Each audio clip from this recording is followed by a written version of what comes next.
If you're a podcast host, listen up, this one's for you. My name is Allie Jackson. I'm the host of Finding Mr. Height, a dating and relationship podcast that I've been doing for 4 years now, sharing my positive and practical approach to dating that's built on my own life experience. And I wanted to share another experience that I've had, my secret behind monetizing my show. It's called Red Circle, and I was just telling my colleague about how much I love their platform. With Red Circle, not only am I getting a seamless hosting experience, but I also love the support I receive in ad sales. It's not just typical ad sales either. It's targeted opportunities based on my show and my life. And the platform is super simple. You just set your preferences and Red Circle matches you with sponsors that align with your show. You can vet every opportunity and their platform gives you great analytics. More recently too, my Red Circle team has brought me opportunities outside of my podcast on social media to really augment the podcast partnerships, bring them full circle. I just can't recommend them enough. If you want to give it a try, go to redcircle.com to get your free trial. That's redcircle.com for a free trial. This is a podcast from Minute Media.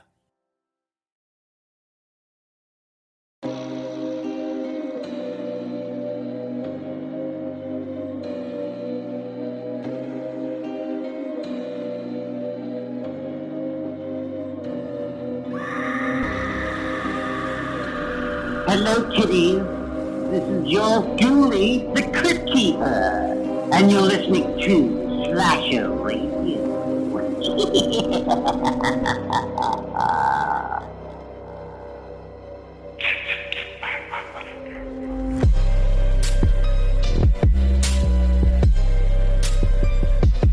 Welcome to Slasher Radio with the host Mikey Bones, Kat Velour, and Rob Humphrey. What's happening, guys? We back. We're back. We are all thrown off too because it's goddamn middle of the afternoon. This show's gonna suck. Just letting everybody know up front. Rob Humphrey. Thanks for listening to Slasher Radio. What? Kick him in the dick. What the hell, man? You're gonna tell me we just how many people turned this off just now? How many people listen to Rob though? The smart ones turned it off. They know when we do have to change our schedule and do it in the afternoon. It's all a mess. I'm all thrown off. This is not when I do this. God damn. We are thrown off, but I want you guys to know that I did start drinking really early on Sunday for you. So Oh, good for you. Hell of a deal. All right, yeah. People don't know when we change our recording time until you tell them. You know that, right? Well, I gotta let them know why it sucks because they're gonna get halfway through this episode. I'm like, why does this suck so bad? Well, what is the energy today? God damn it. It's not going to suck, although... It's going to be terrible. It's going to be one of the worst ones we've ever done. Please subscribe and check out our Patreon, everybody. Yeah, you can pay us for stuff. That's terrible this week, too. Well, we just finished up Greg's top 200 favorite horror... Well, not top. Favorite... 200 favorite horror movies of all time. So, to be fair, that was going to suck no matter what. Yeah, that's not awful. That sucked, but it had nothing to do with us. That was going to suck. This is not what I liked it. It was a wild ride. There was no way we could have predicted it. Fantastic. 10 out of 10. Rob, God damn it. I wish we still did horrorcore. I feel like Kat should be brought up for charges for encouraging Greg the way she does sometimes. Nah, I think it's all right. It's I mean, it is content. kind of fun to get Greg riled up and have him do stuff. Okay. It's good content, and I got to expand my list of zombie movies as a result of this list. So I'm not mad. Kat's the only one of us that learned something from Greg's list. Yeah. I did Imagine. learn something. I've learned a lot of movies not to watch. I'm crying out loud. Yeah. The only thing I learned was stay away from Greg. That's fucking funny. All right. We're back. We have some horror news to get to. Apparently, we're going to do drink roll call. We did change the recording time, so I'm not drinking anything right now. But apparently, Kat is. I am. Yeah, we're going to get to that. We have our Christmas movie this week. If you guys listened last week, next week will be a Patreon Christmas movie. So last year we did like an us versus them kind of thing. Mm-hmm. And with the Christmas movie to see which one's better, we got annihilated. What did we pick last year? You picked Lake Alice. I did not pick Lake Alice. You picked Lake Alice. I cannot imagine a world in which I picked. I'd never seen Lake Alice until then. Yeah, I don't know how you managed it. So I can't imagine a world in which I picked it. Although, now that you say that, I do seem to remember going through a list of Christmas horror movies. It was one of those like wild situations where we all kind of like where you sent a list of movies and we kind of argued back and forth. Mm-hmm. And then like Alice was what was I could see that. I could see that being the case. What did the patrons pick last year though? I don't remember. Inside. Oh, well, maybe we did win. We did not. Inside's a good movie. The patrons nailed it last year. You got that fucking CGI baby. I don't know why didn't he like that cat? The CGI baby? He liked Inside. Inside is Slasher Radio approved. I did like it. I like to pick on it because it annoys Cat. Yeah, that's what I'm saying. Like, I don't understand how the fuck we got here with him bitching about Inside like that. He just likes winding me up. Yeah. That's fair. Look, I got to entertain myself somehow when we're doing this show, all right? He knows I've given up. He knows I don't get mad about the Mark Hamill thing anymore, so he's got to pick on Inside. Mikey still does, though. Yeah. Yeah, he still has legs with that sumbitch. Yeah, he does. Rob, the only one, actually. I'm looking at the Portnoy spreadsheet that Rob does have access to. I know. Inside has a 7.4 from one Rob Humphrey. You were the only one to not give it an approval rating. No. Of 7.5. I stand by it. Was fucked up. Kat, this was a movie that you came across. Yeah. The Apology.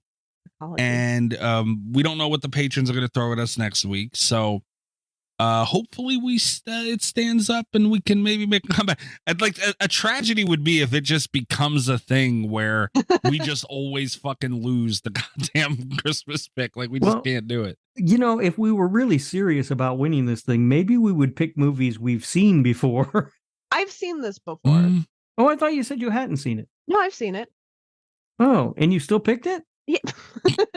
Yes, holy shit. I did. And we're going to talk about why I picked it. I have a strategy. Oh, boy. Okay. She's got a strategy, Rob. I don't think your strategy is going to pay off, but we'll get there. I've been strategizing since last year. Okay. Is Kat, does she have a poll in the fucking Patreon thing? Where, like, is she going to not let the patrons pick a good movie? I have a plan. It will be explained shortly. All right. I'm just saying that they could pick that fucking Killer Christmas Tree movie and win. So I don't. I might or might not be trying to incentivize them to pick the Killer Christmas Tree movie. Here's the thing: is that like I know I said I was going to wait, but yeah, but then I kept talking. Yeah, you kept talking. But here's the thing: is that we've watched all the best Christmas movies. We watched Black Christmas. We watched Anna and the Apocalypse. We watched Inside. Those are like the best Christmas horror movies. We're not going to do better than those. We're getting down to like the, mid movies. I chose one that really stands out. It's very different. I still think it's good. Rob apparently did not agree. But it's not one of the, other than like Deadly Games and maybe Better Watch Out. Like what are we going to do? What are they going to pick that's better than this that isn't just like an average run of the mill horror movie? So now they're going to have to pick something really wild in comparison to this, or it's just going to get lost in the fray and we're going to win by default. And something really wild could be a Killer Christmas Tree movie. We don't know. But here's the thing. Two things to that. First of all, they're going to pick Santa's Sleigh starring WWE superstar Bill Goldberg and run away with this thing. They better not. This is better than that, first of all. And secondly, we don't want them to pick the Killer Christmas Tree movie in December. That's not the right time. We've talked about this. The Killer Christmas Tree has to pop up at us in July or something. I don't like that, but I mean, like a part of like I'm a human being. I have to admit it would be funny, but I don't want that. Our Patreon is we're going on for anyone who's new. Please check out our Patreon. Patreon.com/Slasher Radio. I've been taunted by Nesto, King of the Sexy Time mailbag, with a Killer Christmas Tree movie. He flat out threatened me with it. Let's be honest. And he's just been haunting me with haunting on Twitter and on Patreon and everywhere else. So a part of me, if that came up in July, which I think Nesto took a shot once. He did take a shot in like April or something, I think. At one point. June or something like that. and it was like, oh shit. So I don't know. We'll see what Here's the the patrons do to us. It would be funnier. I'll admit it will be funnier if we get it not at Christmas. But Is. I'm going to watch it this Christmas anyway. I'm not going to put it off for another year. And if I'm going to watch it anyway, we might as well do an episode on it. I'd be happy if they voted it in. I have a feeling they will. We don't know. They might. It would be. It's hard for them not to. This is a chance for it to win. I'm just saying. Yeah, I guess. If the Christmas tree movie is good, I can't imagine it would be a bad movie. I'm still stuck on Mikey saying, if you're new here, here's what's happening, as if like I'm trying to picture that person who's listening to slasher radio for the first time and they're like, I'll give this a shot. And they have to hear me talk about how much the show's going to suck. And then we go into the backstage, the behind the scenes rationale behind the movies for 10 minutes. I'm guessing nobody that doesn't regularly This isn't the listen best time to come in. is still listening. I agree with Rob. Turn it off. Yeah. Leave. I told you the show was going to suck. I said it at the top.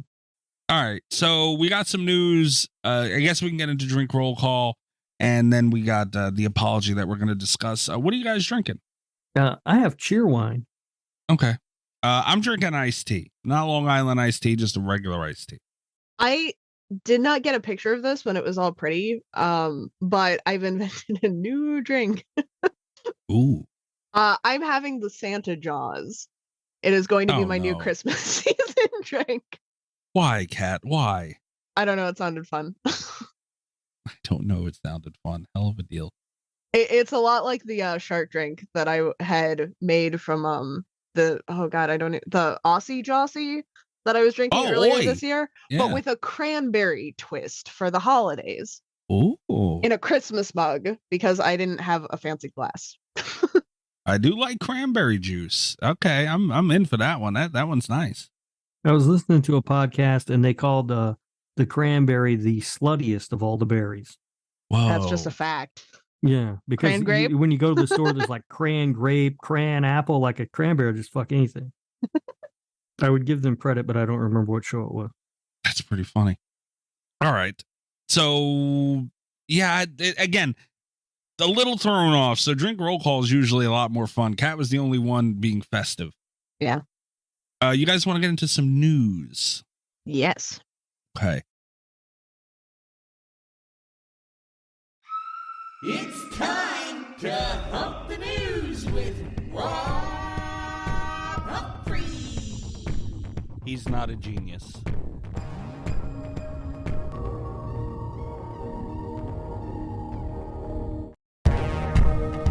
There's not a ton.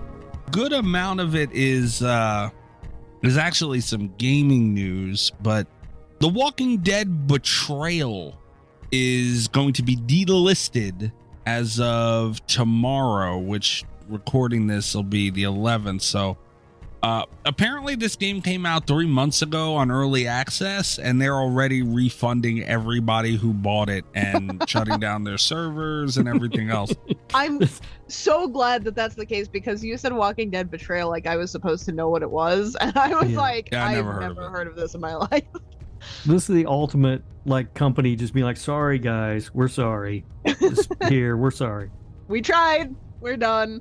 Yeah, apparently there's a Walking Dead game I did hear about very loosely, but apparently there was a game that came out recently and it's called Destinies, and it's a Walking Dead game, and it flopped hard.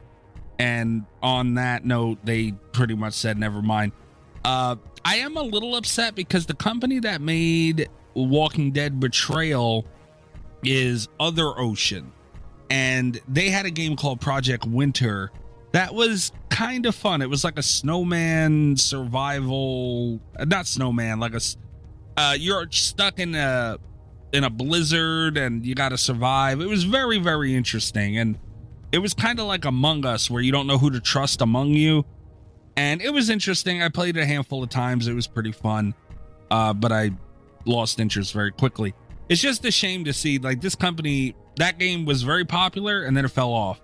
And it's kind of like, I don't know why they would have hitched their tail to a Walking Dead wagon at this point, but I think it just goes to show Walking Dead not a strong enough title to just carry something anymore. Yeah. Yeah. And it was for a while. They had a lot of those choose your adventure, make your choice games, and those were actually that was some good Walking Dead game. That first one. Some of them, yeah. All of that came out before they had a spin-off series where a guy floated across the Atlantic Ocean on an upside-down lifeboat. Yeah. Grandma Bones is still, I believe, has not seen Daryl or whatever that spin-off show was. I still don't think she's watched it. Keep her from watching it if you can. She'll be sorely disappointed. Keep her from what? What am I supposed to do? Lock her I up don't somewhere? Trying to get me to do to my grandmother, man. Yeah, so that sucks.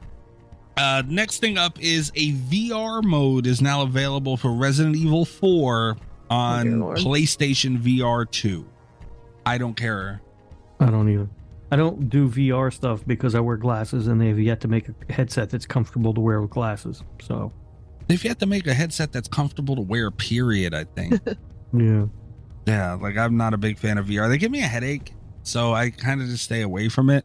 But I will say, if someone is into VR and the Resident Evil games, dude, that's got to be fun, though. So, yeah, that's kind of cool that they're doing that. Rob, imagine Dead by Daylight in VR. You could be Nick Cage. I wonder if I would rule as hard in that as I do in normal. Oh my God, imagine what he would do to Nick Cage if he could virtually be Nick Cage. All right. This next. Okay, see, this I'm excited about. I just sent you guys a link. I don't know if you want to check out the trailer. This thing looks fucking phenomenal. It's a single player survival game, so it's up you guys' alley. And it's by Saber Interactive. We've had them on as a guest on the show. They did the Evil Dead game, which is being shut down soon. But they're making a Jurassic Park game. And this thing looks fucking great. Are you guys going to give it a try? I'm a little bit mad at Saber Interactive, I'm not going to lie. Why? Because all I wanted was a single player Evil Dead game. And they had Evil Dead. They fucked it up. And then they were like, let's do single player dinosaurs. And it's like, that's not what I asked for. Necronomicon, single player, come on. You're driving me crazy. Yeah, that Evil Dead game would have been better single player. That Jurassic Park game looks cool as hell, though. I just watched a bit of the trailer. I'm probably going to play the Jurassic Park game, but I'm irritated that this isn't Evil Dead. This is not what I asked for. I'm irritated it's not a co-op, at least. No, stop it, Mikey. Nobody wants to. You've got plenty of games you can play with your friends. But you guys got to admit you don't even play them. The only one you guys ever play is Dead by Daylight. So what difference does it make whether they make a new one or not that you're not going to play? If they made a new one, I would play it. Is the thing. They did make new ones, and you didn't play them. I played them. They weren't great. I tried them. You know, like it's. Look, I've talked about my frustrations with Dead by Daylight before. And, you know, it's just whether anybody likes it or not, it is the top horror game out. Period. Like it just is. Like and I've tried to argue it before. And honestly, it's a really hard argument to win. As far as the population of the game, with the activity of it and all that shit, updates, new content, like it's just what it is. And it functions better than any other horror game out. Like it just does. Like, you know, you could play Texas Chainsaw, it has its bugs. Evil Dead had its bugs. Friday the 13th has always had its bugs. It's just factual the way it is. They do need to fix that bug in Dead by Daylight where the stairs disappear when you go into the basement, though. That does not happen at all. It happened to me multiple times. He joined Allie's Discord one day at some point recently. Someone gave him shit for the stairs in the basement. It was funny, out of nowhere. They just gave it to him. Look, you guys can't say this, at least like a good compromise for a story mode game. Make it co-op. Like, I don't know. I just can't sit there and play a game alone. I just can't do it. My attention span doesn't allow it. Yeah, sounds to me like you're not going to be playing the new Jurassic Park game then, and I'll be having fun. Oh, I will. But that's not, a lot of people feel that way. I mean, it's just, you know, that's like these games don't perform well Like when you're looking at sales and activity, like it spikes for the first few months and then, they're mostly forgotten about. And, that's what I don't like, because it's like so much work goes into, like The Quarry. It was disappointing. But I don't think this will be. I think it'll be great. Maybe Saber should stick to single player games. I don't know. But I mean, Jurassic Park, that'd be fucking awesome. And I can't wait to play. Plus, what kind of game are they going to make? What are they going to have you running around and somebody's going to be a dinosaur chase? That's dumb. Nobody wants to do that. Mikey wants to do that. I would do that. Shit. Listen to this, Rob. A lot of people are saying they want a Jurassic Park chapter in Dead by Daylight. Wait. I have figured out.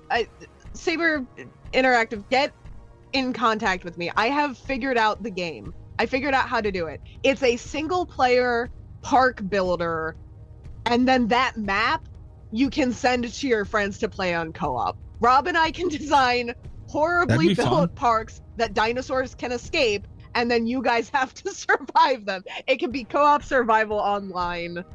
I never have to interact with anyone, though. Like, I just build a fucking park and call it a day. Yeah, that'd be fun. Something, man. You would never survive my park, Mikey. I believe you. Rob wouldn't survive his park. The dinosaurs would get out, kill him. Probably. I hope so. Actually, that'd be great. All right, so the next bit of gaming news that we have, and the last of it for the week, Behavior announced its partnership, the game with Supermassive that Matthew Cote talked about. Well, he talked about it the last time, but it was really detailed the time we had him on the show before that. And it is called The Casting of Frank Stone. It's set in the Dead by Daylight universe. It is a single player story game. Nice. And, just a short trailer for it came out recently. You didn't really get to see too much. I mean, all you can really say is it looks great. We don't know much about it, but it looks phenomenal. Well, I love Supermassive games, so I'll probably check it out. Yeah, I mean, I'm going to check it out too. Matthew Cote did say last time we spoke with him where this game, or maybe he was talking about the other one, they have so much going on at Behavior, but they have different outlets that kind of test some things. So, again, we'll see what happens with it. And I mean, when it comes out, it's going to be a fucking hit. Absolutely. No. Okay, never mind. I was just reading this article a little bit. Well, yeah, go ahead and take your time, read on the air. That's fine. No, because this show's not going to suck at all. We are top of our form here, top of our game, guys. Editing is a powerful tool. All right, Godzilla -1 is now the all-time highest grossing live-action Japanese film in U.S. history. Little that confusing. Is a lot of qualifiers, but good for it. Is. Yeah, it is. I didn't see it, but I've heard a lot of people talking about it, like more than normal for a Japanese Godzilla movie. So I might check it out, like when it's streaming or something. Yeah, I want to check it out as well. Apparently, it made $17 million. Not bad. I will say I feel really bad because I was really excited for it, but we're reaching that weather in Ohio where it's really hard to get me to go out of the house. Like, it's cold. I don't want to be outside. Going to the movie theaters is something that I might not do again until like May. So it was a tough sell. But like Rob, like when it comes to streaming, I am very excited for it. Yeah.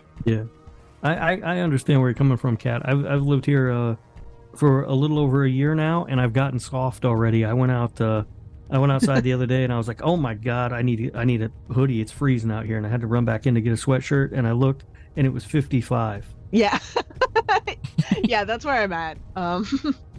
Hey, you motherfuckers down south, man, you guys do that shit, dude. And it's so fucking annoying. I know. When I first moved here, I was making fun of people for doing that. Now it's me. Yeah. Unbelievable.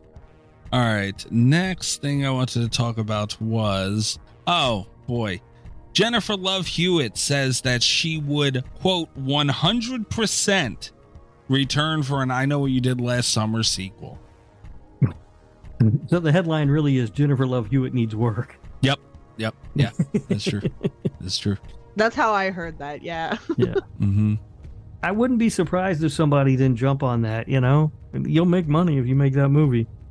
Will they though? Did they make money with Yes. the TV series? No, but it didn't have Jennifer Love Hewitt. I don't know how much money they made. It was a streaming thing. Also, I'm just saying, if they bring that movie back, if they bring that franchise back with Jennifer Love Hewitt, and I mean, what's Sarah Michelle Gellar doing these days? You know, Freddie Prinze Jr., what's he up to? Yeah. I mean, I feel like they could get most of that cast to come back pretty easily. Yeah, that's very fair. That's very fair. And I would say that Sarah Michelle Gellar died in the one movie, so it wouldn't make sense for her to come back, but she can just be a Force ghost or something now. So. It's pretty funny. He's not wrong. Yeah. All right. Stranger Things 5. It's going to start filming in January 2024, coming up soon. All right. Apparently, Rob, you heard it was going to take place around Christmas as well. That was one of the rumors that I saw was it was going to be set at Christmas, which is hilarious because that's been the running joke on this show that everything's going to be set at Christmas. Right. And it seems to be holding true. Yeah. I mean, I still need to catch up on Stranger Things. I think I've seen like 2 episodes of it, and that was it. I really need to get back on it. I mean, it's just TV series. Like it's. I don't want to get in this late. Like it's just hard to sit and look at everything you have to watch and sit down and do it. Like it's a little intimidating. I don't want to sit and do it. And especially with the newest season of Stranger Things, when every episode's as long as a movie. That's true too. It was it was a lot. I made it through finally, and I did actually enjoy it. But man, it was a lot. Yeah. That's all I have for news. Do I have to hit my damn button? I've got one thing I wanted to talk about. This is me reminding you, even though you already remembered, I have fulfilled my obligation. Good job. That's funny. So it seems like, I'm guessing this is going to be a yearly thing now, because it feels like they've done it the last few years. That right around October, we get a scientific study released to find out what the scariest horror movie is. Okay. Oh, yeah. They did it again this year, and I didn't see it until last month and then kept forgetting to bring it up on the show. But here is the new list of the scientifically proven scariest movies of all time. Are you ready? I'm ready. Number 10 is Talk to Me. 10? All right. Wait, is this ever? This is ever? Yes. Okay. This is ever. Okay. Number 9 is Hell House LLC. Okay. All right. Number 8 is The Exorcism of Emily Rose. Okay. I can't argue with science, so. Right. Number 7 is Smile. Oh, get the fuck out of here. Which is hilarious because I remember watching Smile in the theaters and laughing my ass off. Yeah. Number 6, Hereditary. Number 5 is The Conjuring. I think it's just going to make me mad all the way around. Okay. Number 4 is Insidious. Wasn't that no, that was Sinister. That was the last. Yeah, I don't fucking understand that shit. Yeah. Number 3 is Skinamarink. I told you. I knew it was going to be on here somewhere. I don't know how we've arrived here. You did call that cat, yeah. Number 2 is Host. And number 1, the scariest movie of all time, according to science, is Sinister. Still? Okay. Yeah. Now, I feel like last year it was something else. I feel like it wasn't Sinister last year. But I don't remember what it was. Wasn't it Cat? Wasn't it Dash Cam? It was Dash Cam, I thought. Oh, that's it was right. Dash Cam. And Dash Cam's not even in the top 10 now. I'm pissed. So, I mean, it's some improvement. It is. Dash Cam was awful. Ugh. It's rare you come across a movie that fucking bad. Like I was really pissed about it. Don't they like hook people up to monitors and shit? Yeah, it's like they monitor people's heart rates and stuff. But that's the other thing too, because they always say it's the scariest movies of all time, but it's not like you can show someone every horror movie, you know? Yeah. I'd like to know a little bit more about how these studies are conducted. Can we get a scientist on? Yeah. We get a scientist on? That would be an interesting conversation, honestly. I don't know. All right, do I have to hit my damn button? Now you can hit the button. Fuck me. Crazy idiot! Get the fuck out of here! You! Go ahead, go back to turning tricks in Hoboken, you pain in the ass! Gabagool Mystery Corner, where our wonderful listeners anonymously send in Italian memes making fun of me for being Italian. There's no horror Italian here. They're just buttholes, and this is what they do. The memes go up on Patreon. We try and explain them on the show. I want to ask how many you have left, Kat, but like, do you have a ballpark of how many of these fucking things are left? No, I can tell you that I have 12 in the old folder. I have not downloaded them for a while because I'm still setting up the new phone. I'm just trying to get through the old folder at this point. All right. It's gonna be a couple months. Right. Let's see this shit. What the fuck? Oh, hell no. Okay. How to piss off two nations at once. I don't like this at all. It's Kraft macaroni. It's ham, Kraft macaroni and cheese sushi. Where did it come in that Kraft macaroni and cheese is Italian? The height of Italian culture is Kraft macaroni, apparently. That's authentic Italian, right? Kiss my ass.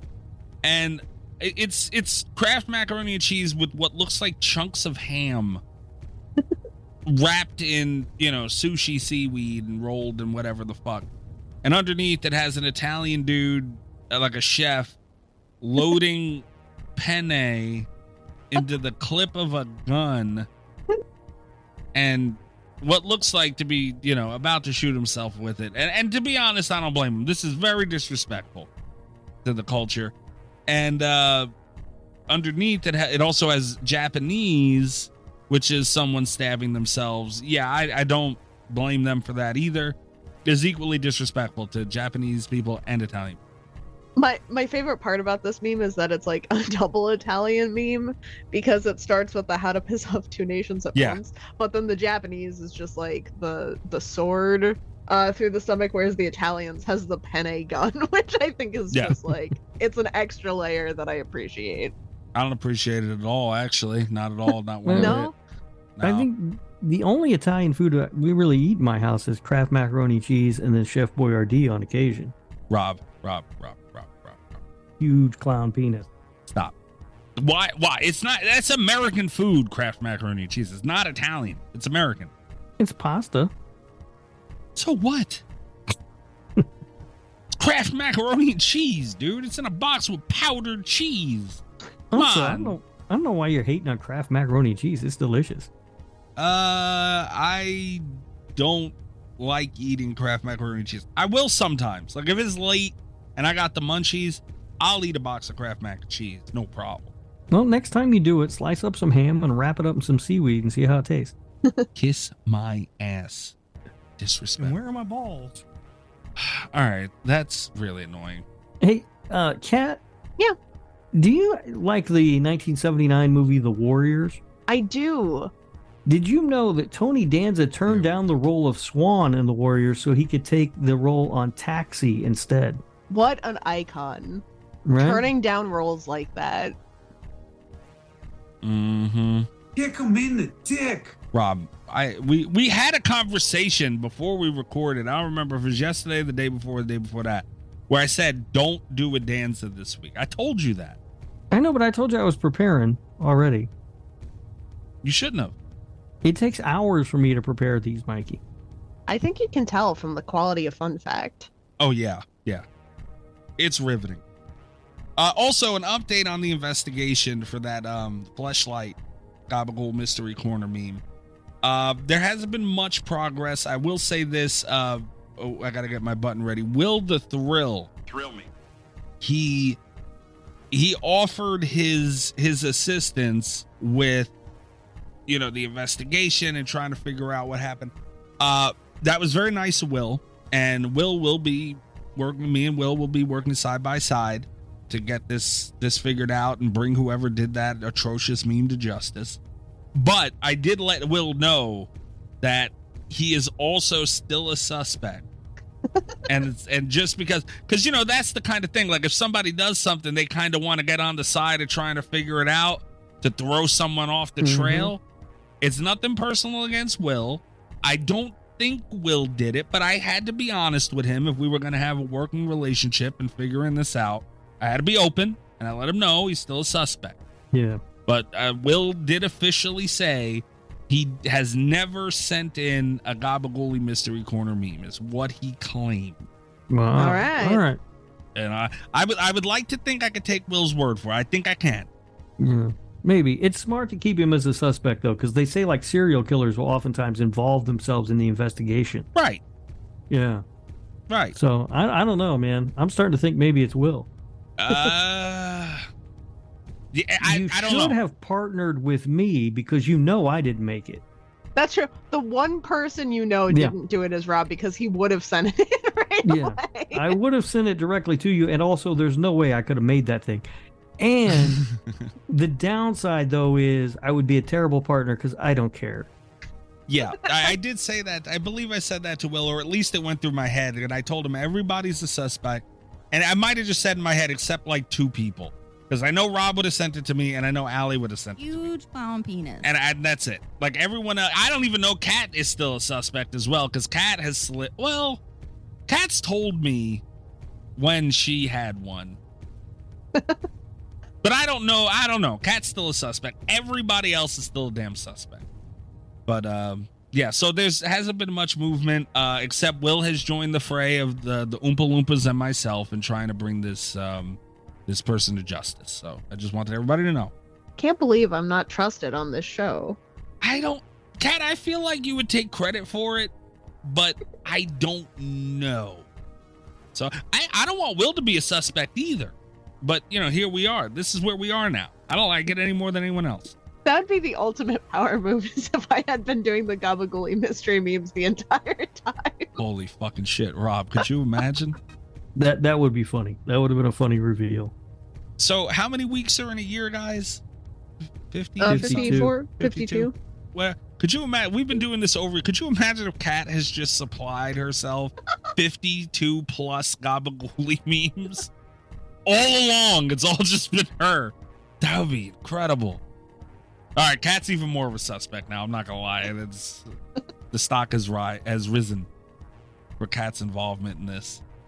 Either way, I'm pissed off and thrown off now.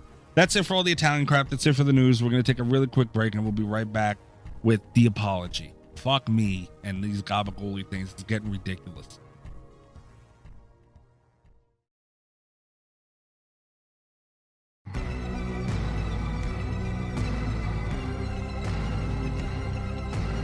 All right, the apology. Kat, you said, I think last week, the week before, shit blends together, that you wanted to do this last year after you seen it for Christmas, right? Yeah. Okay, why? And there's a reason for this. So I think we've talked about this on the show before. I'm not a huge fan of Christmas horror. That's just not my favorite thing. I feel like it is literally my favorite thing because of Jack Frost, but generally speaking, like it's not a category that I like much. And I feel like, with the exception of Inside, which also until last year I did not consider Christmas horror, the ones that I like are the really silly ones for the most part. Like there's Black Christmas, which I don't think of as silly, but it's still like a fun movie, the thing that I really like about The Apology, that I was really impressed with last year, because we got a lot of Christmas movies last year. Like we watched a handful for the show. There were a lot that were finally coming to streaming. There were a lot that were released last year. It was everywhere. I was getting really burnt out on the Christmas horror, but I was working on a list of like the best 2022 horror at the time. So I saw that The Apology came out. It came out on I saw it on the 26th, and I was like, God damn, I thought I was out. I thought I was done. Like I was really agitated that I had to watch another Christmas movie. And this one really stuck out for me because it was like the Christmas element was incorporated. It was plot relevant. You could see it in like the scenery and the set designs, and it had that kind of like lonely holiday feel that I feel is very poignant for horror. It was like a grief horror piece, but that's such a stark contrast to the other Christmas things that we usually see in the genre. And it helped with the burnout quite a lot. Okay. Rob, you hopped into Discord last night. I had watched this already. You had not. And I was, not that we would have talked about it anyway, but you know, I'm very interested to see what you think about it, because obviously Kat was looking forward to this for a year, and I don't know if there's strong feelings about it, but I'm very curious of what you think about it. What would you think? Well, what I learned from watching this movie is that Kat likes really boring stuff. Oh my God. Here's the thing. This movie it had a very steep hill to climb, in that it is a movie that is essentially just two people in one location for the entirety. There's a third character kind of comes in at some points too, but for the most part, it's two people in a house for the entire runtime of the movie. There's a lot of talking. When those movies are done well, they can be really, really good. The problem is anything that's not executed well can ruin the movie. And I thought the performances were great in this movie, which is a big part of that equation. The actors are really good. But man, there was a lot in the script and the dialogue that I was just like, this isn't, it did not hit the mark that it needed to. So it just failed as a movie, and it just became boring. All right. I like home invasion movies a lot. And I don't know if this really counts as like home invasion. It gets, I don't know. If you've seen the movie, I think you understand what I'm saying. It's in that neighborhood if it's not there directly. This movie had me waiting for, I don't know, like I question if this is a full-blown horror movie. It had tones, it had a lot of different things, it had that. But I was just kind of waiting, and it never got there. But the thing I will say is, like, this isn't going to be a shit fest on me about this movie. It kept me invested the whole time, and I was waiting. So it's like, it's not like I got mad and I was bored and, you know, like, where the fuck, but it just never quite got to where I was hoping it would get. Because like Rob said, the acting was great. I did have problems with the script as well. My first thoughts of this movie, maybe the first 15 or so minutes in, is it looks great. Cinematography, all that shit looked great. The acting is very good so far, and it looked Christmassy. Those are the things that, you know, really like the baseline of what you want for, you know, Christmas horror movie. I just don't think it fully got there, Kat, is my thing. On the rewatch, the one thing I do wish, because there was a year in between me seeing this movie and me recommending this movie for the podcast. On the rewatch, I don't think it's as tense as I thought it was the first time. Not as tense, like, it's still tense, but I don't think it's like as I was like a lot more on the edge of my seat kind of tense the first time I watched it, and this time I was more like invested in the characters kind of tense. Like, it was a different experience for me. I do wish it had been a little bit scarier. I just feel like we could have taken this concept a tiny bit further to make it more of a horror movie. But I do really like it, like, as a character piece. I see what you mean, though. Like, it could have done more, I think.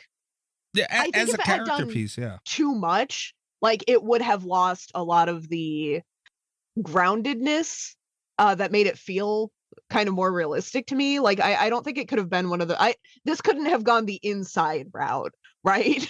Like, you know. Yeah. But it could have done a little bit more. And that's the thing. It kind of was trapped in itself, because it only had 2 characters throughout the whole, really 3 throughout the whole fucking movie. But most of it's just the 2, and you can't kill one of them, and it's, I just don't fucking know, man. So I will say that is one of my, I was going to say like guilty pleasures. Not guilty, but like that is something that I really like in movies. Because I do watch movies mostly for the characters a lot of the time. So seeing one that was executed well, where it's like mostly dialogue, I thought was really good. I know Rob said that it didn't hit the mark, but what really impressed me about the script for this one is that it felt like there's a weird dynamic at play. It's not like a traditional horror where it's like, here's one evil guy and here's, our final girl, and they're going to face off and have this long conversation. It's like, here is a person in the family that you have like a really complicated history with, and you're like friends, you're close, like they were romantic partners, there's just like this connectedness, and it feels like they have this history as they're talking, that's just like, that makes it really, and there's something I think that's really hard to do about that, because like as the like villainy is revealed, there's still this element of like they have inside jokes and there's this kind of like weird chemistry between them, and it just like it just worked for me. Like I've never seen anything like that in a movie, I don't think. They did a good job with the relationship between the 2 characters, because when he first shows up at the house, I had no idea who this guy was, obviously. And then even as they're talking, they're just talking about people in the family, right? So like, I haven't seen Julie in forever, whatever. And I'm trying to figure out who this guy is to her. And I couldn't figure it out at first. Like it didn't make sense to me. And then as they go on and through the conversation, you start to understand how the 2 of them were related and the relationship that they had. And I thought that was really well done. Instead of her answering the door and being like, "Oh, it's Bob, my ex-brother-in-law that I used to sleep with. How are you?" Yeah. They did do a really good job of that. There's just something that's off. And I think in a movie, the degree of difficulty for a movie like this is extremely high. And it's not usually done. It's very hard to do it well. You think about a movie like Gerald's Game, which is done so well and has no business being as good as it is. Because okay, hang on. If we start comparing movies to Gerald's Game, nothing is ever going to clear that bar, though. Right, but that's the thing. But there are other movies that I think do it well too, like The Shallows. I think is a great example of this, where there's just like one character in one location in that movie, but it works. This one, there's just something about it that didn't quite work, and it has to be the script. And one is it feels like they keep covering the same ground over and over again in their conversation, which started to get kind of annoying to me.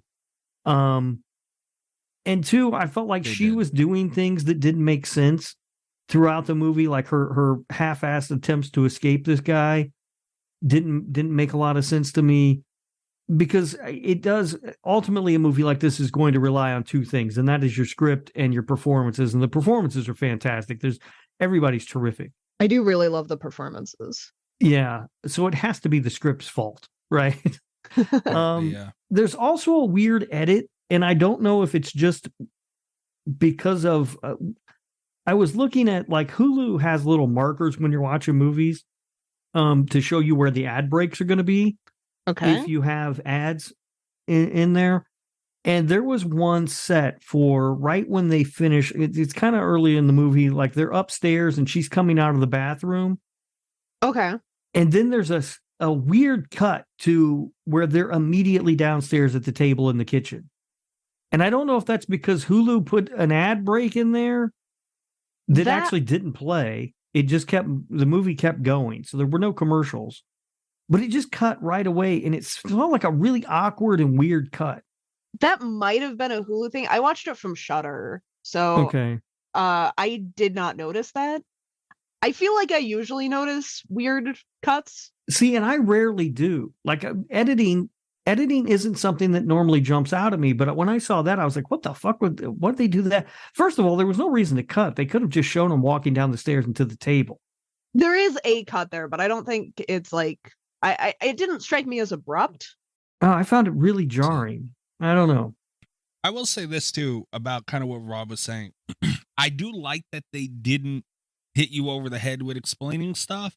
Yeah. But I'm not gonna lie, I was a little lost because he shows up and you have to figure out who he is. Sure. I thought it was like her ex-husband. And then I think it was he said niece. I was like, oh. And again, I was watching this at I don't remember what time. It was like 3:00 in the morning. Funny story too, by the way. We like we mentioned earlier, we moved the recording time around a little bit. For some reason in my head, I was just I thought I was done with everything I had to do for the show this week. And Allie had said to me yesterday, by the way, what movie are you guys doing this week? And I went, oh my God, I didn't watch it yet. I was like, fuck. I thought it was a movie I had watched already and I was prepared and just the time got moved and I just got to show up. Dude, I would have been making the Zoom call today going, oh my God, no. So that would have been awkward. But anyways, I thought that was funny as shit. But I did end up watching it with Allie. And she was a little thrown off by the niece thing too. So I don't know if maybe it was just us high as shit watching something at 3:00 in the morning. No. Did you get that at all? I think it is a little confusing at first. And then it's whose brother is he? Her ex-husband or hers? I think he was married to her sister. Yeah, he was married to her sister, but the two of them had an affair. Yeah. Okay. Yeah. It is confusing at first, but then I think that as the story plays, and that's why I like the way that they did it, because as the story, as their conversation sort of plays out, you start to be able to piece it together. Yeah. Which I like, because most movies would just put it right out there. They would just say who it was, and that's not how life works. Yeah, that's fair. I wasn't super mad. I was just confused because I thought I knew it, and then when niece, I was like, wait, what? Yeah, it's something that I liked a lot. I don't think it threw me off much, but again, this time around was my second time viewing it, so I knew going in who they were. I don't remember that confusing me the last time I saw it either. But I will say I did like that they made me wait for it a little bit, because they establish that the daughter is the big thing for her is what has happened to her daughter, but they establish really early in, you assume as the audience that the daughter is dead because she's been missing for 20 years. And that's the thing that before he shows up. It's one of the few things before this dude shows up. And it's I think just as someone that watches a bunch of these movies, I fully expected it to be the ex and him to be there to kill her. That's where I thought it was going when he first showed up at the door. It's okay. And then, you're watching this conversation, and it was a very good subversion of that, I think.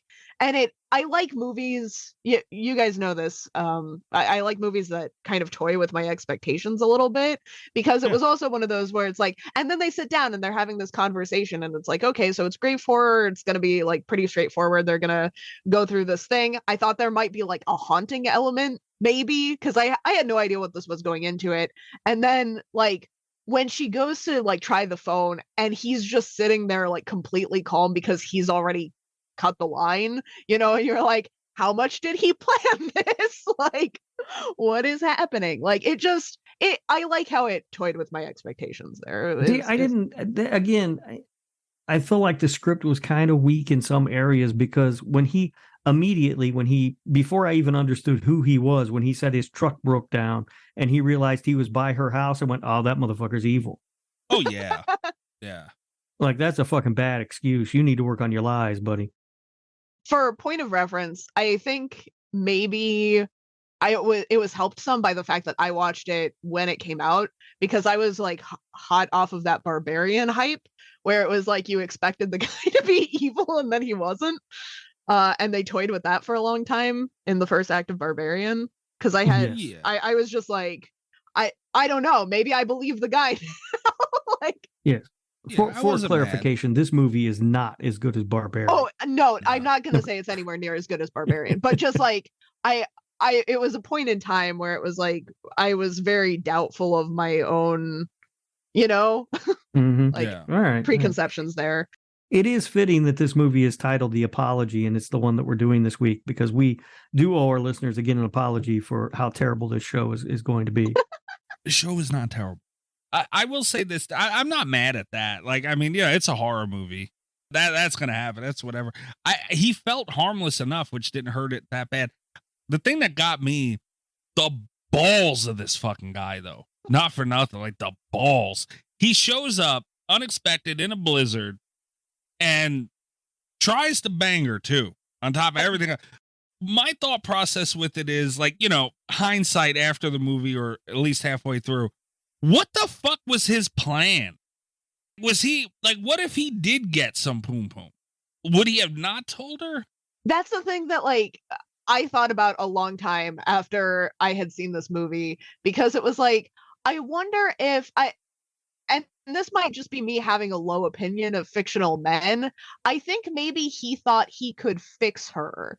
Like, he's like, well, he sees this interview that she gives where she's like, I'm still hoping after 20 years. And he's like, maybe if I'm in a relationship with this woman, she won't think about the dead daughter so much. And then when it becomes apparent to him, he's like, okay, plan B, at least I brought that French notebook.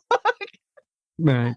Well, she's lucky that when she answered that door, it wasn't Jigsaw on the other side. Wanted to know why she was still sad about her dead daughter. So I would watch that too. But it was just like, so that's a good point, Cap. I didn't think of that, because he tries to bang her, and he does. For anyone who hasn't seen this movie, that's not brave, Mikey. I mean, you saw the weather outside, and he got in the house. I mean, that's a pretty easy deal to close. No, look, I'm not mad at him for. Well, I mean, I guess given all the scenario, yeah, that's a fucked up move. But I'm saying in general, that was his move. He had this to tell her, and he's gonna try and bang her. And then when she says no, he goes, "Fine." Like, what? What? What a response. Like, fine, now I have to do this. Well, fine, now I'm gonna ruin your night. I'm gonna ruin your whole fucking life and have it come crashing down on Christmas Eve. The thing that doesn't make any sense to me is that he's committed what is essentially the perfect murder, and he's gotten away with it for 20 years, and finally decides to show up at her doorstep one day and unburden himself. It makes no sense. That's the thing, too. That was the other part of the balls of it. Because that was ballsy enough, trying to bang this girl and then whatever.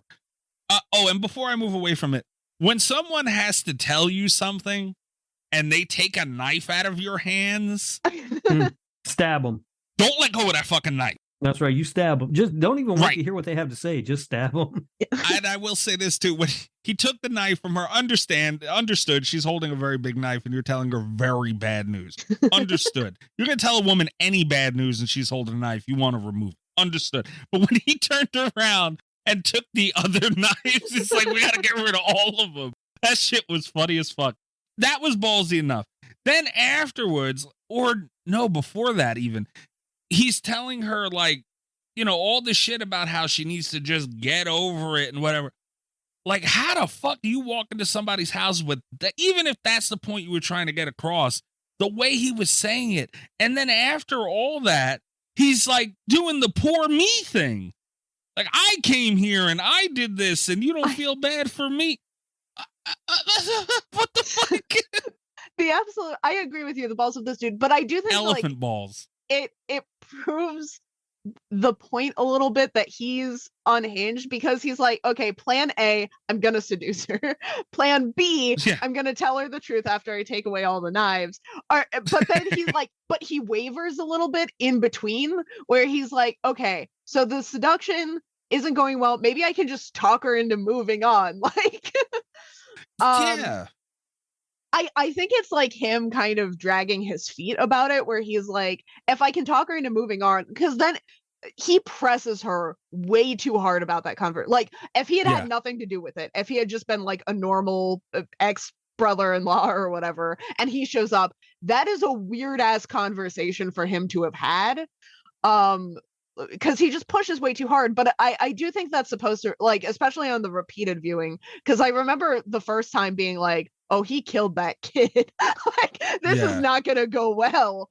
But like this time around, watching it, knowing where the movie was headed, it was one of those things where it's like, I think he really, really just did not want to tell her, where it's like, I think he was just delusional. There was part of his brain that was like, if I tell her to move on, I never have to tell her I did it. We can be like in love. I can hook up with her, like it's going to be fine. And I'll just take this to my grave. And then like, once she answers that he has to, like, that she would just want to know all the details, then he tries even harder to seduce her before backing out, and kind of admitting that that's where he is. And I think it's also why because there's that scene too where he presses her about the revenge fantasy in the beginning too, which makes sense once you know that he wants to, like, he doesn't want any consequences from this. He wants to die. Like, he wants to be with her, or he just wants the easy out. Like, he doesn't want cops involved in this. So it's like, he doesn't want to suffer. I think he's kind of hoping that the revenge fantasy is just to shoot him in the face. Like, yeah. And again, I'm not killing it over that. Like, because in a way, it felt somewhat real. Because, like, that's very hard information to give. yes. And like, it shouldn't feel formulaic. Like, it should be all over the place. He should be nervous. It should be awkward. It stuck. I was just sitting there going, the balls of this fucking guy. The reveal of the information. I mean, it's hard for me to hear the things he said. And, like, I guess it's supposed that's maybe the thing, the tone of what he revealed. And, for anyone again, who's new, we're trying to dance around spoiling as much as we can, but we're going to just talk about it. So, yeah, if you haven't seen the movie, it might not make total sense. So go and see the movie. But, the reveal, obviously, or don't. You could just not. It's a movie you should see. It's not that it's bad. a good movie. It's a good movie.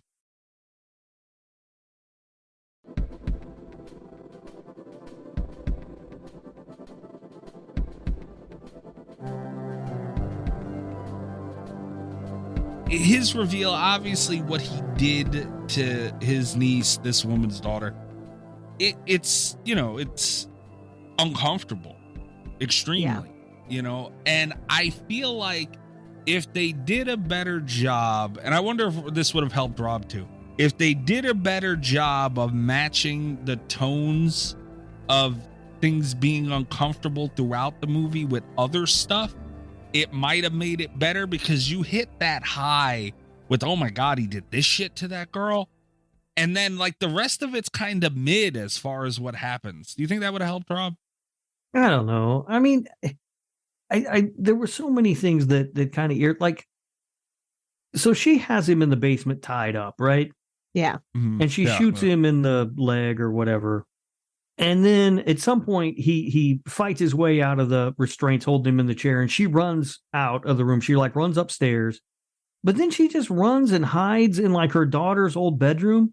Like, bitch, he's hobbled, shot, trying to get up those stairs. Run out the front door. Your best friend lives across the street. What the fuck are you doing? Yeah. There was just a lot of dumb stuff. And why does she live in a house where none of the doors or windows open? He had jammed the doors. I don't know what was going on with the windows. Leslie Vernon. So it was very, like, just a lot of really annoying stuff to me. In terms of like what he had done to the daughter, the one thing that I think would have made this movie better for me, and it would have been a controversial direction to take it in, but when he starts telling her this, his whole thing is that the daughter kissed him. Mm-hmm. That's how it starts. And I think there's something, that scene made me more uncomfortable than like by the end when he confesses. And I think we were talking about how this movie could have just hit it a little bit harder and been a little bit scarier. I think the thing that would have made this more scary for me is if he had like gone to his grave insisting that she had initiated it. Like, because first of all, I think it's a little bit more realistic. I think once you're the kind of person that does that, you're maybe not the kind of person that backs down on that story. Right. And it also seems like that kind of person is at some point, maybe he's convinced himself that that's what had happened. I mean, it's like been 20 maybe he years. believes it. Yeah. Because he's looking back at this memory like through a version that he's told himself all this time. Right.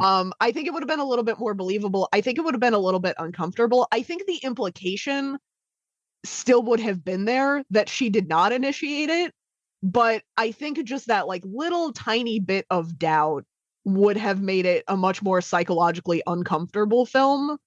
As we watch like the main character kind of grapple with her sanity over this information. Like that's kind of the one thing that I think I would have changed about this. Yeah. And, you know, honestly, that was a big part of it, too. I don't feel like she was confined enough in that situation for it to be super realistic. Like, she knew where he was at certain points. And her friend is across the street. Like, just across the street. Like, it's not even a street. You know, like, she could have made it over there for sure. Even if he was chasing her and he was hobbled like that, she still could have made it over, you know, and at least banged on the door or something. She could have gone for her cell phone instead of going to hide somewhere. I liked what you said about her just going across the street. No, that's what I would have done. But I mean, just going to hide in your daughter's room, what did that accomplish? Nothing. Just, you know, she has a cell phone. Go for that, because he can cut the landline. He can't cut that. He didn't call Verizon and have them cut your service off. I'm not going to say that her decision was the smartest decision, because it wasn't. I do think her decision is the decision that in the moment I might have made, because telling me to go out into a storm to try and get across the street in a sweater and like slippers is not going to be an option I'm going to take. And also, I'd have been butt naked running down that fucking. Even though it's really silly, I would worry about exposure. Like, just like in the moment, I'm not sure I'd have the like time or willpower to convince myself, hey, you're not going to die of exposure going across the street. Like, I'd be like, there's a storm. I'll die if I go outside. And then it's like, it's a matter of, do I trust myself more to hide with a weapon and wait for him to come in? Or do I trust my phone to work in a storm? And I don't know how reliable her phone is. Mine is not. I would trust myself with a hockey club more than I would trust my phone. Yeah. And again, maybe I feel like it's a couple of things they could have did better to get there and make it more where you don't think about that stuff. If she was more injured, or, you know, and some shit had happened a little more throughout, which, you know, kind of goes into maybe it being more of a horror movie, and, you know, it being believable why she didn't go to try and get help, or, you know, whatever else. It's just this movie missed a couple of things that I think would have made it really good. And, you know, that's just one of them. That is the thing that is frustrating about this movie, especially on the rewatch. It is almost really, really good. And it wouldn't have taken a lot. It would have just taken like a few small tweaks to get it where it needed to be. There is some lost potential in this one, but I'm not mad at what they gave me. Also, can we say that filmmakers need to put Janeane Garofalo in more movies? Yes. Please give us more Janeane Garofalo.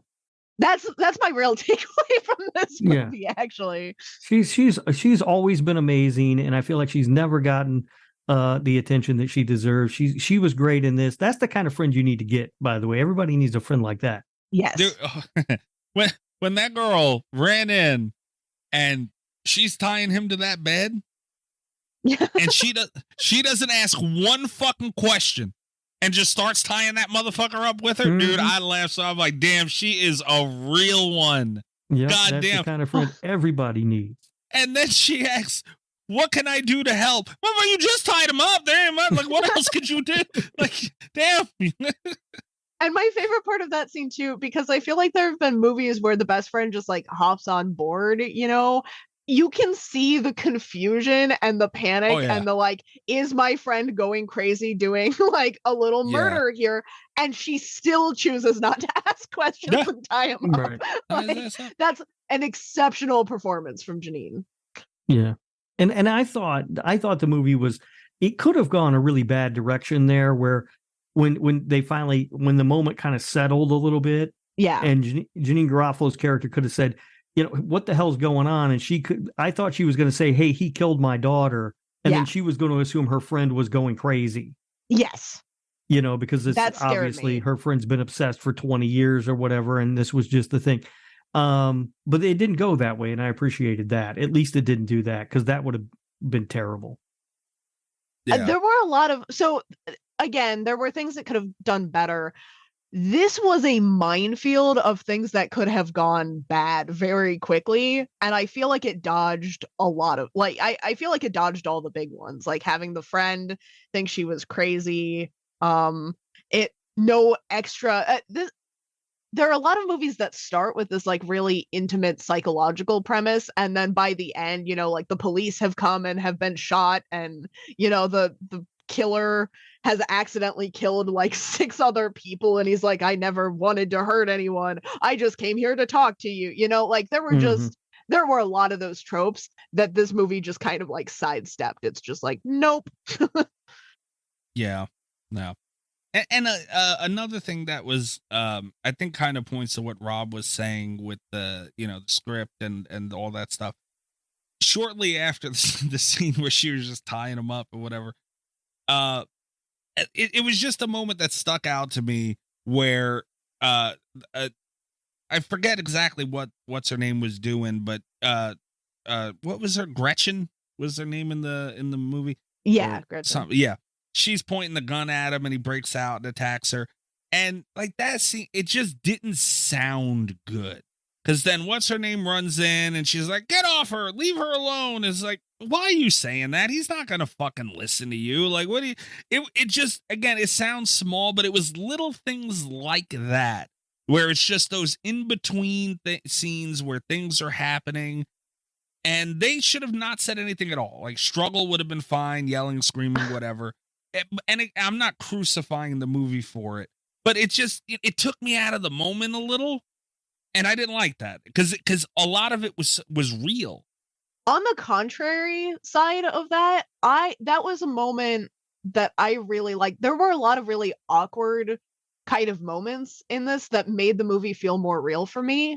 And I think more immersive, because that's the kind of, I don't know how many times a day I say something really dumb just because like I don't know what else to say. And I think high pressure situations like that, like, what do you say in a situation like that?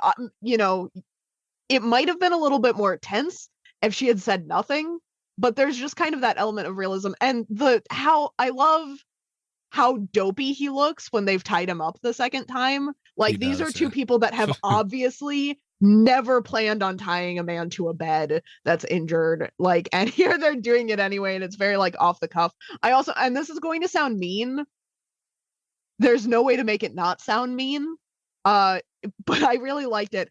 I like that the daughter's not good at singing or writing songs. I love that it's like this meaningful thing because she was in the family and she's gone now, but like they did not get a good singer to, like, she's not a professional singer, it's just like she's passionate about this.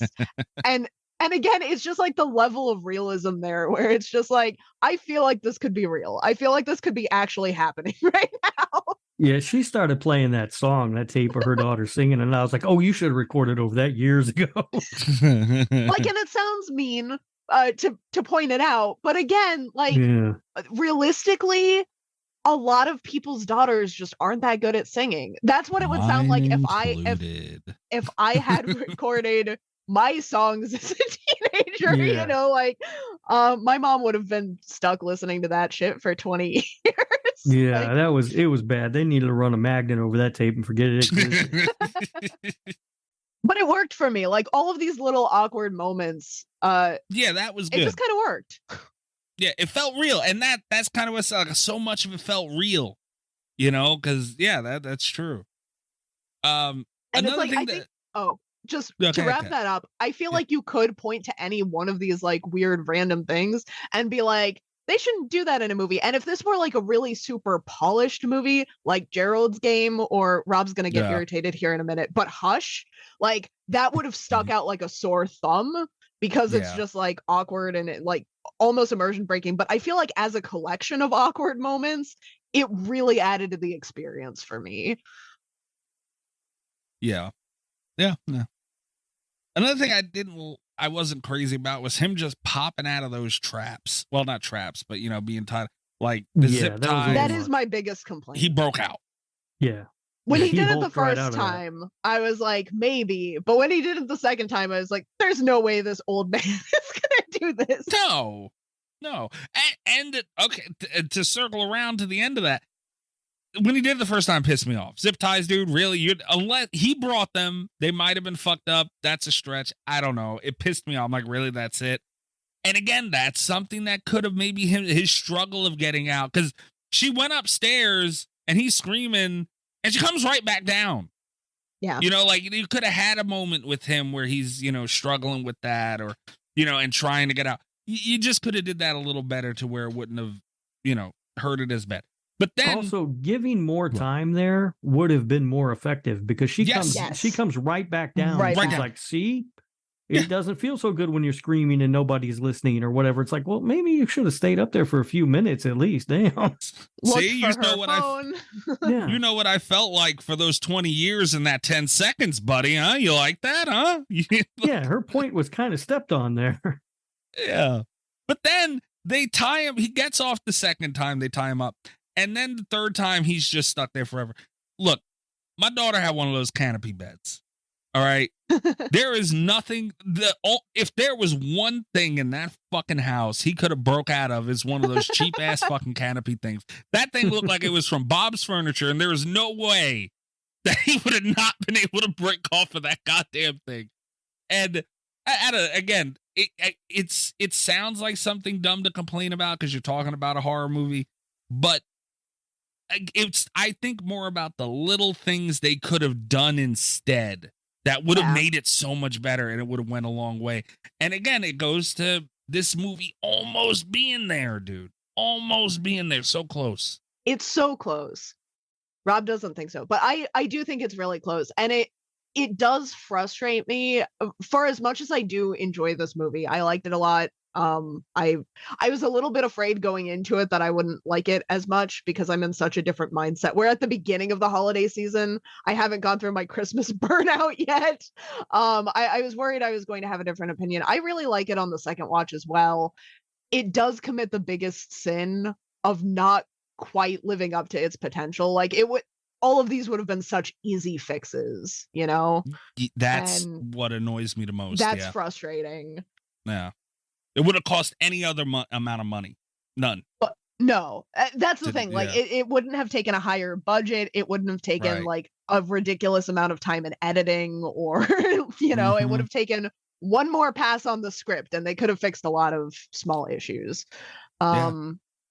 Yeah, that is frustrating. But the performance is really, we talked about Janeane Garofalo needs to be in more horror movies. I would also watch Anna Gunn in more stuff. I think she gave an incredible performance in this movie. And it's one that she pretty much had to carry herself, Yeah, she's really good in it. And she did so good. Yeah. I don't have a tremendous amount. And honestly, that's another thing. I didn't take a ton of notes throughout this because, I was kind of just invested in what was going on and kind of, looking to see what would happen and all that. So it wasn't a movie I took a ton of notes on. So do you guys have anything else you wanted to hit? The one other thing that I wanted to talk about, the one note that I took that we didn't cover, and I'm glad this was a rewatch because I don't think I would have taken any notes had I not known what was going in.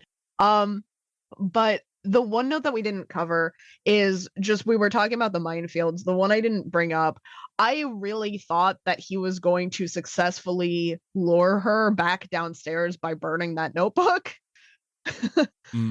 I've just seen that so many times. Yeah, and I wondered was like, about that. That I think it was a really good moment though, that it's just him being like, that was my favorite part of his performance in this movie, I think, was just like him kind of taunting her with it and then being really sad to let it go. Like it added a little bit of depth to his character, and I like that she didn't fall for the trap. A good moment. Yeah. It had a lot of good moments, this thing, man. It truly did. Rob, I know you love this thing, so you didn't have anything else to get to, huh? No. Do you want to move into trivia facts and all that stuff and reviews? Yeah. So here's a fun thing about the ratings for this. They have dropped significantly since last year. This was actually when we covered our when we had that changing Rotten Tomatoes list that we did last year for the highest rated horror movies of 2022. This was right near the top. It had like a 90. I don't remember the exact number. It was at like a 91 or 2. Like it was really highly rated. It was in the top 10 horror movies of the year. It has dropped like a fucking brick. Like apparently people do not think this has aged well. It was one of the reasons I was kind of afraid to watch it going in. It has a 52% on the tomato meter and an audience score of 41%. So it's dropped like 40% since it came out. Has that been happening? I feel like that's a lot. That's not the first time you've said that. No, that's happened. It has happened quite a few times with some of our recent movies. I think this might be the highest drop, though. And then we have that it's pretty in line with the IMDb score. I will say last year this was not doing as well on IMDb already, but it has fallen down to a 5.1. I've got some reviews for it. Starting with our bad review for this. 1 out of 10, don't bother. After 20 minutes, I simply decided not to suffer any more of this boring conversation. I've seen some tedious movies, but oh my, this one is right there at the top. There's nothing to get interested about. I mean, absolutely nothing. Just boring people talking boring things to each other. The acting seemed very strange. I guess it would be with basically no script or plot to speak of, but seriously, it is so bad. The snow thunder or whatever it is makes no sense. What kind of electric system does this house have? That's not how electricity works. Lightning does not make the electricity pause for a minute. So this dude was pissed about I guess about the house. And I don't think, because that's the end of the review, I don't think he finished it. I think no. And I'm sorry, you're not allowed to review a movie you haven't finished. No, I don't think you should be allowed to. Yeah, that's just dumb. And by the way, thunder snow is something that actually does exist and is extremely cool. Not according to this guy. That was the rage it is. quit moment. It is a rare weather phenomena, but it is extremely cool.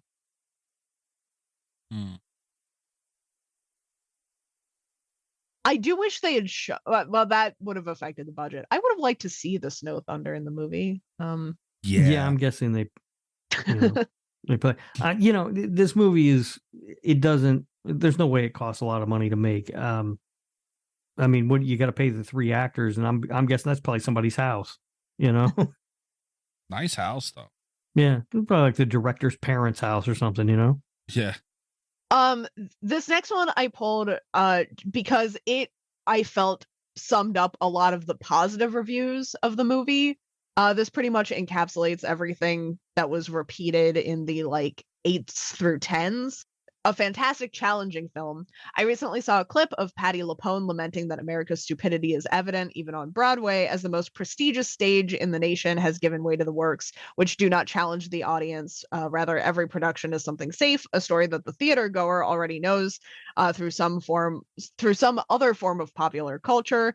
Too few are the stories that truly challenge us, and The Apology is one of those stories. It can be bleak and brazen at times, but overall is quite bold. It took myself some time to formulate how I felt about it, as the emotional narrative swings like the Caped Crusader through light and shadow, keeping me a little off guard.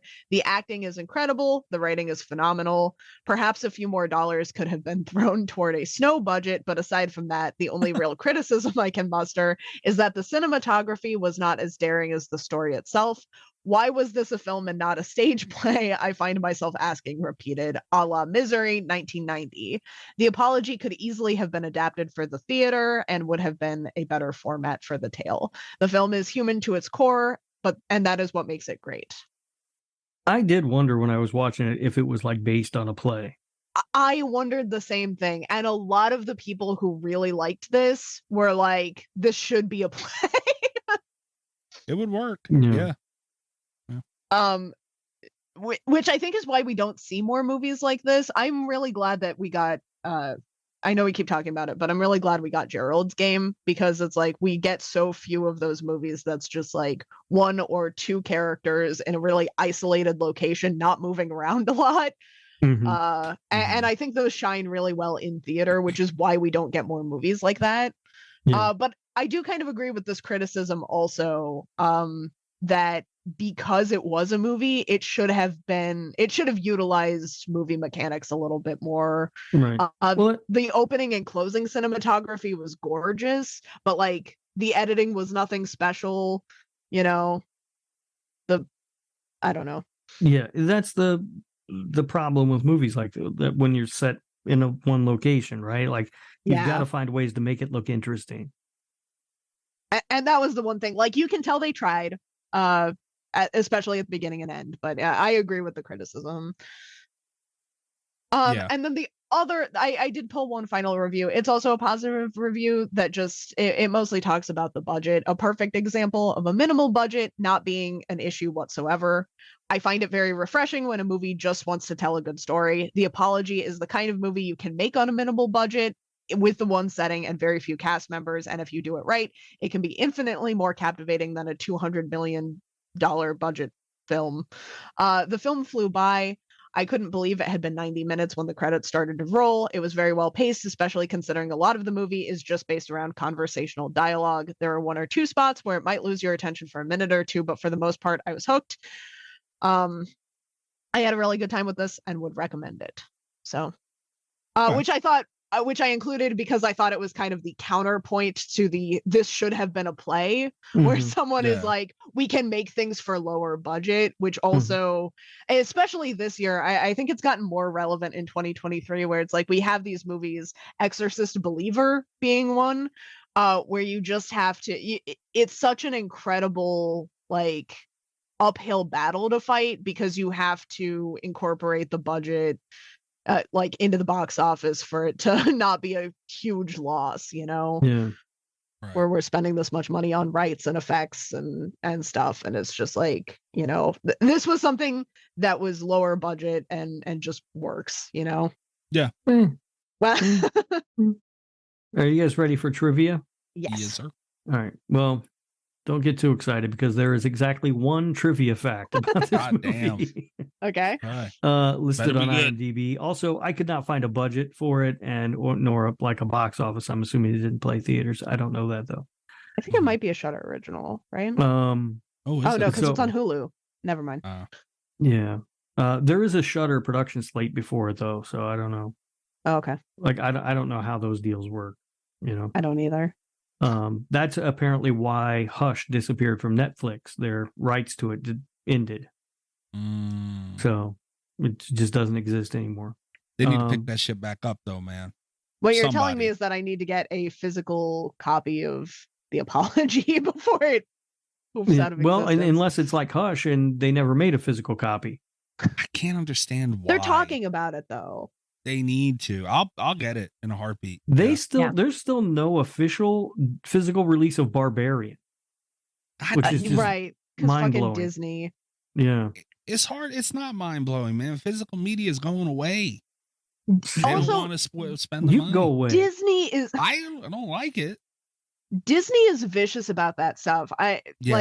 Because they know they've always been this way, where it's like they do the 25 anniversary like from the vault thing, where they sell a bunch of stuff and then they make it more scarce, so to trick you into buying their subscription services. Yeah. Yeah. Anyway, the one fact about this movie is that there's a moment where the characters talk about the safety setting on the gun Janine Garofalo's character says, "Right here, asshole." It's the same line is said in the film Scream by Courtney Cox's character Gail Weathers when she is holding a gun. Janine Garofalo was reportedly up for the role of Gail Weathers. God damn it. Oh, that's Yeah. fun. Scream. I like So that. there you go. Yeah. That is it. What That a is- different franchise Scream would have been, though, if Janine Garofalo had been Gail Weathers. Yeah. Yeah. I was going to say it would have been better, but I don't know. I do like Courtney Cox. She's good. And she brought a star factor to it, which isn't always great, but, it helps. I'm not saying it would have been like better or worse. It Right, just would have been right. very different. Yeah. Could have been better. We don't know. Yeah. Maybe That's the beauty Janine of that shit. Garofalo could have married David Arquette. I don't think she would have left him. Well, who knows? All right. So Portnoy time. This is gonna be rough. I feel like Kat's gonna be the highest, so she should probably go last, right, Rob? I'm definitely going to be the highest on this. All right. That's So- fair enough. That would be This- hilarious if Rob was somehow the highest on this. If Rob was like, I hated it. It was bad and boring. Cat likes terrible movies. 8. He kind of did that with the Leprechaun a little bit. You gave that 7.2, Rob. You give that movie a lot of shit. And Paranormal Activity, you gave a 5.9. Yeah. Yeah, that was good. So I struggled with Portnoying this thing because it's just I don't want to give it a low score, but I want to be fair with it, and I think that the number I'm landing on officially is probably going to be a 5.1. And I forget which one it was. I think you said IMDb was 5.1. And I was struggling. It was going to be a low 5 regardless. I was thinking about a high 4, but I couldn't. I didn't want to give it under a 5. But you know what? Just over is good because they did a lot of stuff well. But again, the fact that the little things they could have did wouldn't have taken much annoys the shit out of me.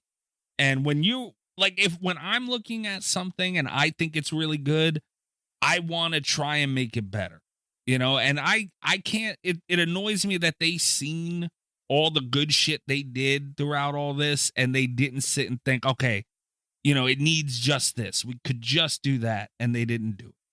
So, a little bit more hard. And another thing, nobody died in this fucking thing. I mean, the little girl died, but that was 20 years ago. Nobody died. He didn't die. Yeah. The friend didn't die. Nobody fucking died, which is a little annoying as well. So 5.1 officially is where I'm landing. All right. Rob's going to be a dick. This movie, the degree of difficulty for this film was very high. And I recognize that, but I also recognize the fact that they fell short of the mark for me. I do wish I liked it more. I do think the performances were really good, but I do think the cinematography was a little stagnant and didn't do enough to make it interesting visually. I think there were too many script problems and things that I just found slight annoyances more than anything else, I guess. And I got bored. I just found it kind of boring. So I give it a 3.3. Wow. Okay. That's a little rough, man. Damn. Kat, what are you doing here? I'm going to give it much higher than that, unsurprisingly. I really like this one. I will say I didn't like it as much this year as I liked it last year. I do think it's the perfect, if you're like me and you're creeping up, it's like Christmas Eve, and your family's trying to get you to watch a Christmas movie and you're all Christmased out. Because I very often I burn out before the end of the season, and this is like the perfect movie for that. It's not as good at the start of the season, but I still like it. I think it's solid. I loved the performances. I do think they hit the mark overall. It frustrates the hell out of me that this isn't, like a better movie than it is, but I'm still going to give it a 7.2. I had a good time watching it again. God damn. That's Rob 7.2. Strong. I know, I heard her. Okay. Wow. This sounds so bad about it. All right. Not approved. This one's landing at a 5.2. Damn, Rob. 3.3. That's right. I disagree with that one. It's not. Look, I acknowledge that what they tried to do was difficult, but if you can't do it, then don't do it. I think they did it for the most part. They couldn't do it. It's not perfect, but I think more or less they accomplished what they were trying to do. All right. Well, we'll see what the patrons do next week. If they go with the Killing Tree movie, then Ernesto keeps haunting me with, I think we're safe. But no, if we're not. They're going to beat us no matter what. Killing I Tree don't ain't gonna beat think this. that's true. Here's the again, there are a couple exceptions that are like mid-fun Christmas movies. We're out of the good ones. We've done the good ones already. We have Santa Jaws. Like, what more are we gonna do? Santa Jaws being the one. We've watched both Jack Frosts. Where No, that is we're true. at the bottom of the barrel. Like That is true. They can't pull Santa Jaws out on us. Kat said the best one and didn't mention Black Christmas even once. Santa Jaws and both Jack Frost movies. Okay. All right. So next week we'll see what the patrons do. The Christmas battle moves on. Check out the show at Slasher Radio. Make sure to follow us there on Twitter and patreon.com/Slasher Radio. Tier starting as low as $3 a month. Get an extra show every week starting at the fucking tier 2. Along with Easter egg stuff, all the gabagool crap goes up on there. Just anything extra from the show that goes up there. And you can check me out at Mikey's Dead. Salute whoever sneezed. thank you. You can check me out at Mikey's Dead. You could also check out Cult FM, the other show that I do with Little Miss Huge Clown Penis. Ali Surreal. We did not have a show this week. That's kind of my fault. We'll be back next week on there.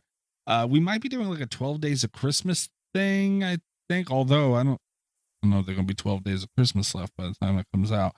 We'll see. Yeah, I think that's it. Rob, what about you? You can find me on Twitter at Radio Rob123. You can also listen to the other show that I do with Kat, the Nick fucking Woo Cagecast. It is Nick effing Woo. If you're searching for it wherever you find podcasts, wherever you're listening to Slasher Radio. And Kat was not feeling well last week, so we did not do an episode. So we are still going to be releasing our episode on Kiss of Death. Yes, I had no voice on our recording day last week. So, Kiss of Death, take 2. And also, just allow me again to apologize for myself and my co-host. This show was not very good, and that's unfortunate, but it happens from time to time. Son of a bitch. Also, too, by the way, the Slashy's coming up starting in January. So we're working diligently on that, as I'm sure you all can imagine. Oh. And make sure that now is the time to follow us on social media so you'll be able to vote. We have no say in this. This is all up to you guys. So I don't want to hear, if you didn't vote, I don't want to hear any bitching. If you voted, you got to vote to bitch. And everybody loves to bitch, myself included. I am a professional bitcher, but I don't make sure I do what I got to do to be able to bitch. So you got to get your vote in. Make sure you follow us on Twitter for that. Yeah, I think that's it for Slashy stuff. Kat, what about you? You can find me on Twitter at cat_Valor, VOLEUR. You can check out my website, catvalor.com. I have books. You can give everyone a copy of Puppet Shark for Christmas. I know you want to do that. Yeah. I still don't understand why. I'm sure it's going to be great. Like everything else Kat does. I'm sure of it. But I just don't understand why. Puppet Shark. Why not? Because I couldn't get the rights to Santa Jaws. Somebody else has those. Oh, no. Who got their hands on that? A treasure trove of Santa Jaws. Check us out next week, guys. Good night from Slasher Radio. Fucking Santa Jaws will not go away. All the best with Slasher Radio podcast.